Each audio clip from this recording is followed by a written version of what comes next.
Welcome back to online class. আজিৰ ক্লাছত তোমালোকৰ নৱম শ্ৰেণীৰ সাধাৰণ বিজ্ঞানৰ 9 নম্বৰ চেপ্টাৰ বল আৰু গতি বিষয়ক সূত্ৰসমূহ আজিৰ এই ক্লাছটোত এই লেসনটো আজি আলোচনা কৰা হ'ব আৰু এয়া তোমালোকৰ ফাৰ্স্ট পাৰ্ট। প্ৰথমতে আমি আহিছো স্থিৰ অৱস্থা কাক বোলে যেতিয়া বস্তু এটা স্থিৰ ফিক্সড পজিশনত থাকে যেতিয়া কোনো এটা বস্তু অন্য এটা বস্তু সাপেক্ষে ইয়াৰ স্থান সলনি নকৰে তেতিয়া প্ৰথম বস্তুটোক স্থিৰ অৱস্থাত থকা বুলি কোৱা হয়। মানে এটা বস্তু আৰু আন এটা বস্তুৰ সাপেক্ষে ইয়াৰ পজিশনটো স্থিৰ থাকে। আমি এটা উদাহৰণ হয়তো বুজিলাম। ধৰল এটো এটা ঘৰ, এটো এটা ঘৰ হয়নে, আৰু ইয়াত এজন স্কুটাৰ লৈ এজন মানুহ আছে। এতিয়া স্কুটাৰটো ৰৈ আছে, যেতিয়া ঘৰখনো এটা ঠাইত ৰৈ আছে এটা অৱস্থানত আৰু স্কুটাৰখনো এটা পজিশনত ৰৈ আছে, তেতিয়া কি কৰিব মানে লৰচৰ নহয়, ইয়াৰ যেটো পজিশন আছে সেইটো সলনি নহয়, তেতিয়া বুলি কি হ'ব বস্তুটো স্থিৰ অৱস্থাত থকা বুলি কোৱা হ'ব। এটাৰ লগত আৰু অইন বস্তু এটাৰ লগত তুলনা কৰিলেহে বস্তুটো স্থিৰ আছে নে গতিশীল আছে সেইটো ধৰিব পৰা যাব। গতি হেতু কোৱা হৈছে তোমালোকে লিখি লবা যে যেতিয়া কোনো এটা বস্তু অইন এটা বস্তু সাপেক্ষে ইয়াৰ স্থান সলনি নকৰে, ইয়াৰ যেটো পজিশন আছে তাতে থাকে, মানে ইয়াৰ পজিশনটো চেঞ্জ নকৰে, তেতিয়া প্ৰথম বস্তুটোক স্থিৰ অৱস্থাত থকা বুলি কোৱা হয়। তেতিয়া সেই বস্তুটো কি স্থিৰ অৱস্থাত থকা বুলি কোৱা হয়। ঠিক তেনেদৰে গতিশীল অৱস্থা কি, যদি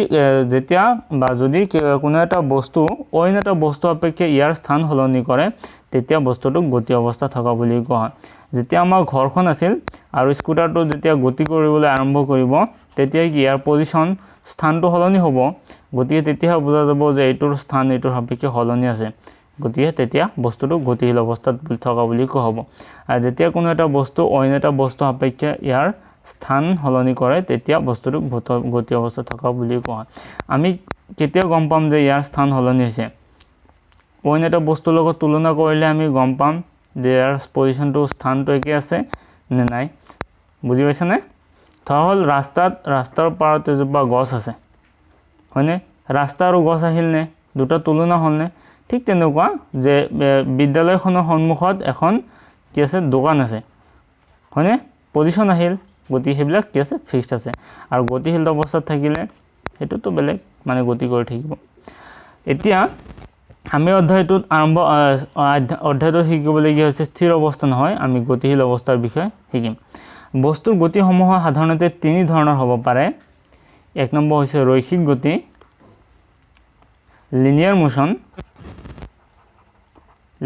মোশন, পৰ্যাবৃত্ত গতি সাৰ্কুলাৰ মোশন, আৰু দোলন গতি পেৰিয়ডিক মোশন। এই তিনিটা ধৰণৰ গতি দেখা যায়। ৰৈখিক গতি মানে কি,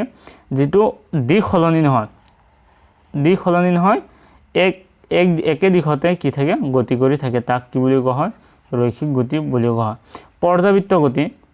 পৰ্যাবৃত্ত গতি কি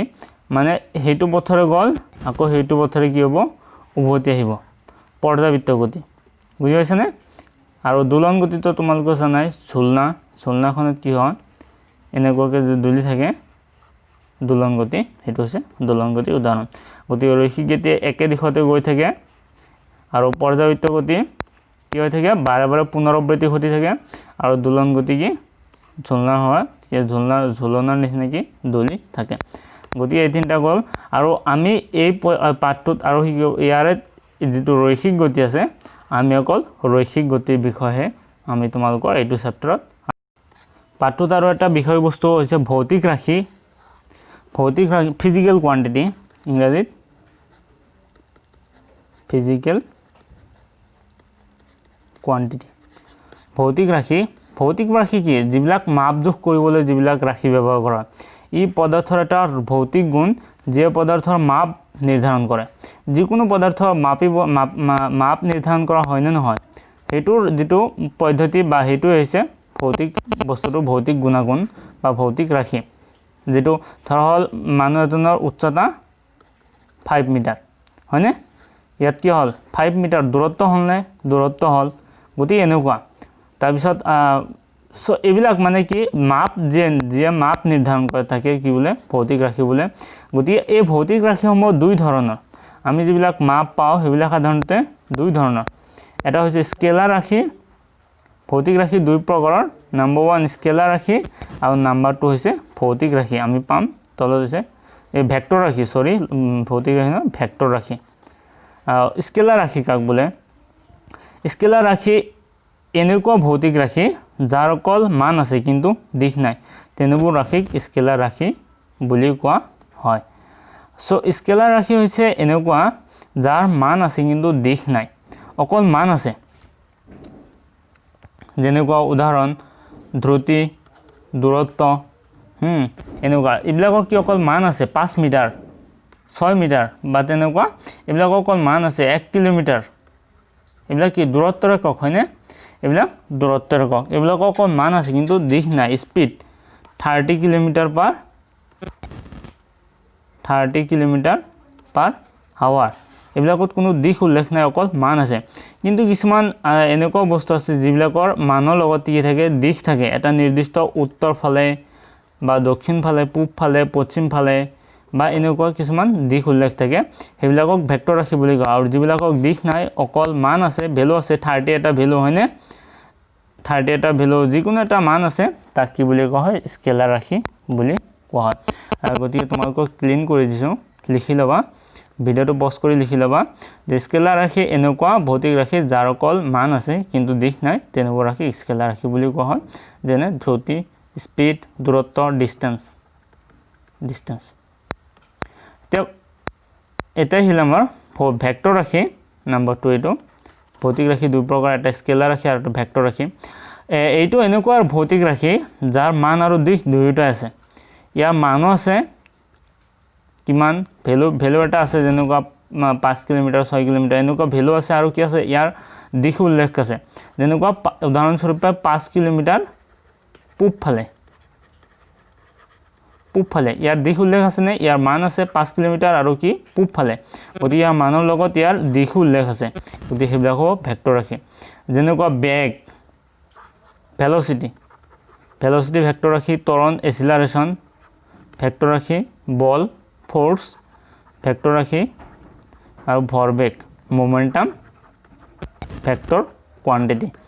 সো এইবিলাক হৈছে ভেক্টৰ কোয়ান্টিটি তোমালোকে মনত ৰাখিবা ধ্ৰুতি আৰু দূৰত্ব স্কেলাৰ কোয়ান্টিটি স্কেলাৰ ৰাশি আৰু বেগ ত্বৰণ বল ভৰবেগ এইবিলাক হৈছে ভেক্টৰ কোয়ান্টিটি বা ভেক্টৰ ৰাশি ডিসটেন্স দূৰত্ব কোনো এটা বস্তুৱে মুঠ যিমান পথ অতিক্ৰম কৰে তাকে দূৰত্ব বোলা হয় মুঠ অতিক্ৰম কৰা দূৰত্ব যিমান পথ অতিক্ৰম কৰে তাকে দূৰত্ব বোলে ধৰা হল কোনো এটা বস্তুৱে এ বিন্দুৰ পৰা বি বিন্দুলৈ গৈছে হয়নে এ বিন্দুৰ পৰা বি বিন্দুলৈ গৈছে গতিকে ইয়াৰ দূৰত্ব হ'ব কি এ বি এই গোটেইখিনি কি হ'ব ইয়াৰ দূৰত্ব হ'ব মানে এটা পথৰে কি মুঠ যিমানখিনি অতিক্ৰম কৰিছে আকৌ বি ফালৰ পৰা ইয়াৰ দিশ সলনি হৈছে সি লৈ আহিছে গতিকে মুঠ দূৰত্ব কিমান হ'ব ইয়াৰ পৰা বি লৈ এ বি প্লাস আকৌ কি বিসি গতিকে ইয়াৰ পৰা যদি এটা এজন যাত্ৰা আৰম্ভ কৰে এইটো ৰাস্তাৰে যাব লাগিব ডাইৰেক্ট সিধা যাব নোৱাৰে ধৰল এজন মানুহ গতিকে মানুহজন ইয়াৰ পৰা বি লৈ যাব তাৰ পিছত বিৰ পৰা সি লৈ যাব গতিকে দূৰত্ব কি হ'ব বস্তুটো মুঠ অতিক্ৰম কৰা পথ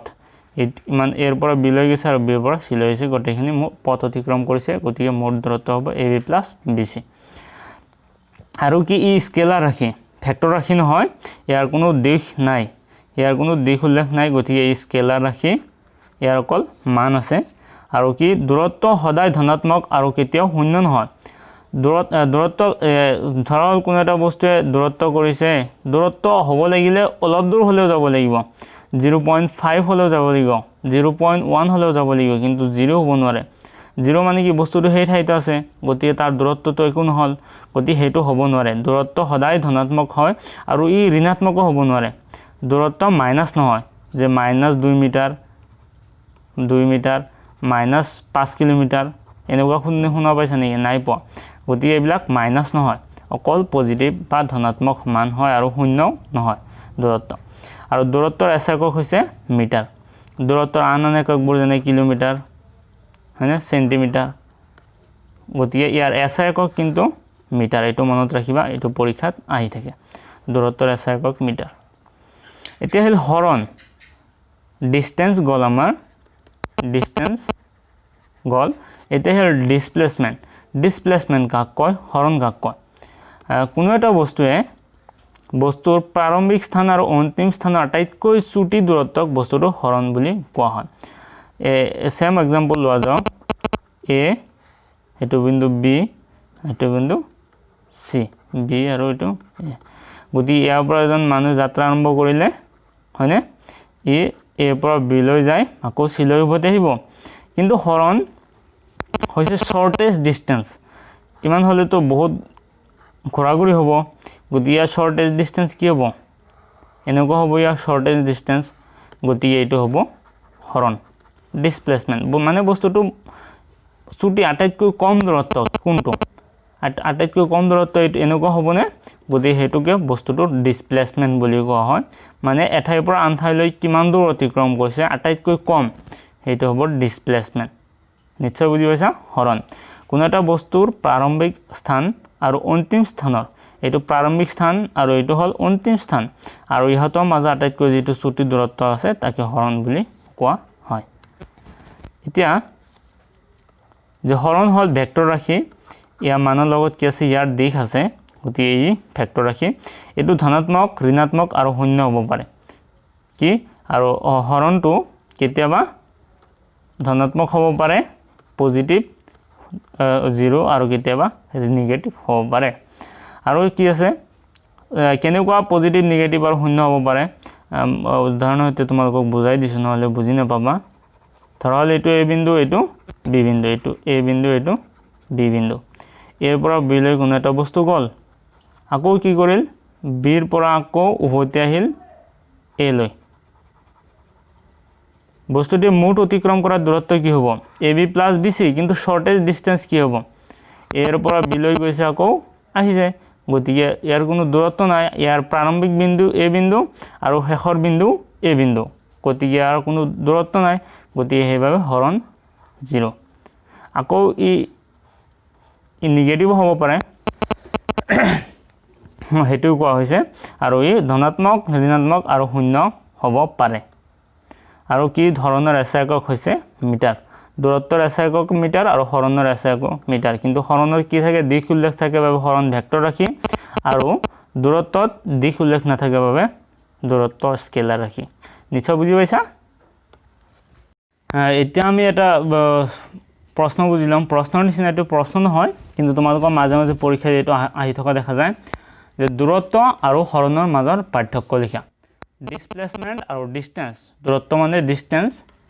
আৰু হৰণ মানে ডিসপ্লেসমেন্ট গতি এই দুটাৰ মাজত পাৰ্থক্য আমাক লিখিব দিছে মই ইয়াত টেবুল বনোৱা দেখোৱা নাই তোমালোকে টেবুল বনাই পৰীক্ষাত টেবুল বনাই লিখিবা আৰু তোমালোকৰ এতিয়া ভিডিওটো পজ কৰি তোমালোকে টেবুল বনাই লিখিবা এটা ঠাইত দূৰত্ব আৰু এটা হৰণ গতিকে পাৰ্থক্য লিখিব দিছে দূৰত্ব হৈছে মুঠ অতিক্ৰম কৰা পথ যিমান পথ অতিক্ৰম কৰে হেতু হৈছে দূৰত্ব হয়নে আৰু কি আটাইতকৈ কম দূৰত্ব আদি আৰু অন্তিম বিন্দুৰ মাজত আদি আৰু অন্তিম বিন্দু প্ৰাৰম্ভিক বিন্দু আৰু শেষৰ আৰু অন্তিম বিন্দু আটাইতকৈ যেটো চুটি দূৰত্ব হেতু হৈছে হৰণ আৰু এটো হৈছে অতিক্ৰম কৰা মুঠ দূৰত্ব নিশ্চয় বুজি পাইছা আৰু কি দূৰত্ব স্কেলাৰ ৰাশি কাৰণ ইয়াৰ দিশ নাই এটো লিখিব নালাগে আৰু হৰণ ভেক্টৰ ৰাশি কাৰণ ইয়াৰ মানো আছে আৰু কি আছে দিশও আছে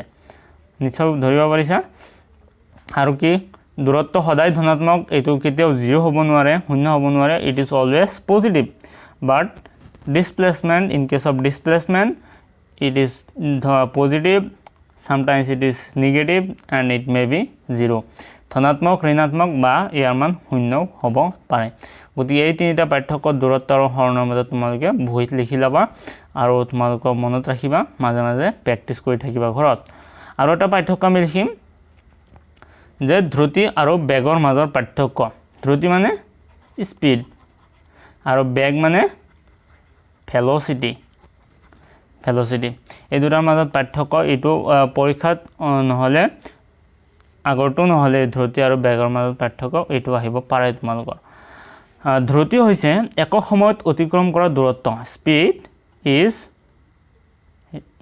1 মিনিট ৰবা yes স্পীড হৈছে ডিসটেন্স বাই টাইম মুঠ যিমান দূৰত্ব অতিক্ৰম কৰিছে তাৰেদি সময় দি হৰণ কৰিলে মানে ডিসটেন্স পাৰ ইউনিট টাইম যিমান দূৰত্ব অতিক্ৰম কৰিছে হেতু সময়ৰ হৰণ কৰিলে স্পীডটো উলিয়াই যায় যেনেকুৱা আমাৰ স্পীড গাড়ীৰ 80 কিলোমিটাৰ পাৰ আৱাৰ ওপৰত কি থাকে 80 কিলোমিটাৰ ডিসটেন্স থাকে আৰু তলত যিমান সময় থাকে সিমান সময়টো লেখা থাকে ধৰা তলত 1 ঘন্টা গতি 80 কিলোমিটাৰ পাৰ আৱাৰ বুলি উল্লেখ কৰা হয় স্পীড এটো কিন্তু বেগ তেনেকুৱা নহয় কোনো এটা দিশত ওকে কোনো এটা বিশেষ দিশত একক সময়ত অতিক্ৰম কৰা দূৰত্ব এটা স্পেশাল এটা কি থাকিব লাগিব ফিক্সড দিশ এটা উল্লেখ থাকিব ডাইৰেকশন এটা উল্লেখ থাকিব লাগিব তেতিয়া হেতু কি হ'ব বেগ ধৰল পূবৰ পৰা পশ্চিমলৈ কি বতাহ বলিছে পূবৰ পৰা পশ্চিমলৈ ইয়াৰ কি আছে বতাহটো স্পীডত বলিছে হেতু লগত কি আছে ধৰল পূবৰ পৰা পশ্চিমলৈ 80 কিলোমিটাৰ পাৰ আৱাৰ বতাহ বলিছে এটো দিশ উল্লেখ আছে নে পূবৰ পৰা পশ্চিমলৈ এটা দিশত গতিকে এটো হ'ব কি বেগ কাৰণ ইয়াত দিশ উল্লেখ আছে আৰু ইয়াৰ যেহেতু দিশ উল্লেখ নাই গতিকে এই স্কেলাৰ ৰাখি ধৰি দিম আৰু ইয়াৰ দিশ আছে গতিকে এই ভেক্টৰ ৰাখি আৰু ই ধনাত্মক ধ্ৰুতি ধনাত্মক স্পীড ইজ অলৱেজ পজিটিভ তোমালোকে পাইছা নেকি যে -80 স্পীডত 80 কিলোমিটাৰ পাৰ আৱাৰ এটো তো এনেকুৱাটো নহয় ইট ইজ অলৱেজ পজিটিভ সদায় ধনাত্মক আৰু ই ধনাত্মক ঋণাত্মক আৰু ইয়াৰ মান শূন্য হ'ব পাৰে বেগৰ মান ধনাত্মক হ'ব পাৰে কেতিয়াবা ঋণাত্মক হ'ব পাৰে কেতিয়াবা ইয়াৰ মান শূন্য হ'ব পাৰে যেতিয়া বতাহ নবলিব তেতিয়া কি ইয়াৰ মান 0 আলটিমেটলি সো তেতিয়া ইয়াৰ মান 0